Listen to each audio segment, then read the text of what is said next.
crack, crack, crackety Jones, you know, and la, la, all the melodies get stuck in your head. La, la, love you. There goes my gun. Hey, been dying to meet you.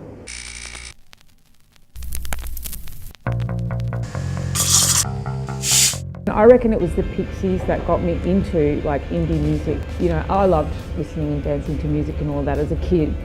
Never wanted to be in a band, but just loved music. And then I started hearing all this weird shit. I was like, what's this other stuff? And because, you know, I started listening to these radio stations that were playing like, you know, Circle Jerks and Dead Kennedys and Susie and the Banshees. And then this Pixies thing came along. And I was like, what the fuck is this? Not Sonic Youth, not Mudhoney, it was the Pixies that got me into indie music. And it all just blossomed from there. I have a lot of memories associated with this record.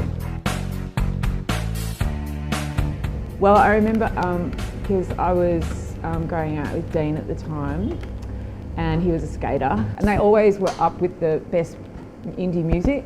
So I got introduced to a lot of indie music through the skaters. We used to go to Melbourne and go to the record stores. We'd just be like, it'd be a race, like, who's gonna get the first rad record? Been trying to meet you.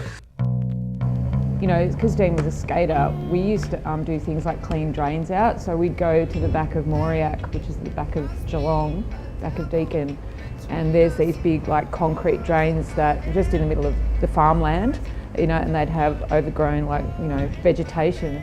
Dean was like, I want to skate that pipe, I want to skate that drain. So be like, yeah, let's go. So Dean and I would jump in his green Tirana. We'd drive out the back of Moriac, and we'd have the Pixies playing on the stereo really loud and just like, yeah, you know, like, you know, the first one that comes on is Debaser, I think. Yeah, Debaser.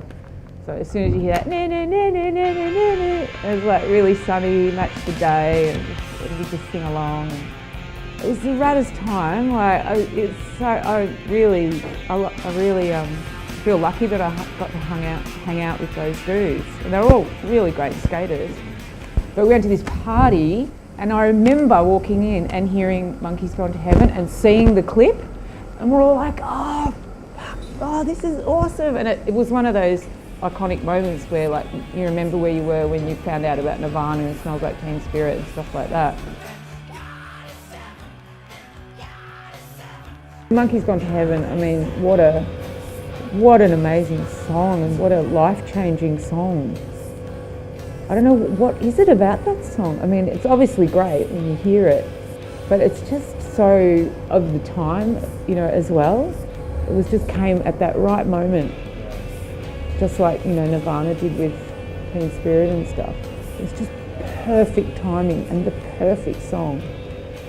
It's an incredible song. But Here Comes Your Man, I mean, I DJ every now and then and I put that on and people, wow, they go, oh no, they go, oh, I love this one. You know, like, it's such a beautiful, it's a really well-produced record.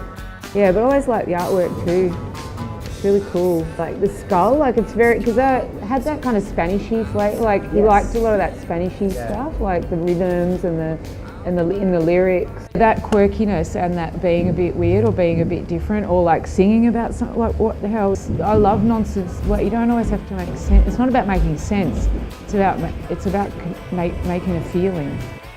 You can just do whatever you want. There's no rules. I think that's what the Pixies really bring home to me. Just be weird. Just be yourself.